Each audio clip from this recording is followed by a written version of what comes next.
നമ്മൾ പാപം വഴി മരിച്ചവരായിരുന്നിട്ടും കരുണാസമ്പന്നനായ ദൈവം നമ്മോട് കാണിച്ച മഹത്തായ സ്നേഹത്താൽ ക്രിസ്തുവിനോടുകൂടെ നമ്മെ ജീവിപ്പിച്ചു.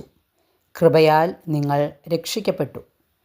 എഫെസോസ്യർക്ക് എഴുതിയ ലേഖനം 2-ാം അധ്യായം 5-ാം തിരുവചനം. ദൈവം കരുണാമയനാണെന്ന് തിരിച്ചറിഞ്ഞാൽ കാര്യങ്ങളെല്ലാം പിന്നെ സിമ്പിൾ ആയി. എല്ലാം കോംപ്ലിക്കേറ്റഡ് ആവുന്നത് കർത്താവിൻ്റെ കരുണയെ ധ്യാനിക്കാത്തത് കൊണ്ടാണ്.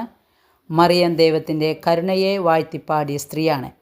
അവളുടെ സ്തോത്രഗീതത്തിൽ നിറയെ നിഴലിക്കുന്നത് കരുണാമയനായ കർത്താവിൻ്റെ വിലയേറിയ പ്രവൃത്തികളാണ്.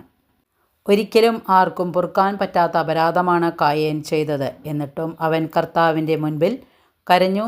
കരുണയ്ക്കായി കരം നീട്ടിയപ്പോൾ ദൈവം കരനീട്ടി അനുഗ്രഹിച്ച വചനഭാഗം ആരെയും അത്ഭുതപ്പെടുത്തും. വചനഭാഗം എല്ലാവർക്കും മനസ്സിലായി കാണുമെന്ന് വിശ്വസിക്കുന്നു. വചനത്തിൽ വിശ്വസിക്കുക, വചനമനുസരിച്ച് ജീവിക്കുക. സർവശക്തനായ ദൈവം നമ്മളെ അനുഗ്രഹിക്കട്ടെ. വചനം ഇഷ്ടപ്പെട്ടെങ്കിൽ ലൈക്ക് ചെയ്യണേ. Okay, thank you, by.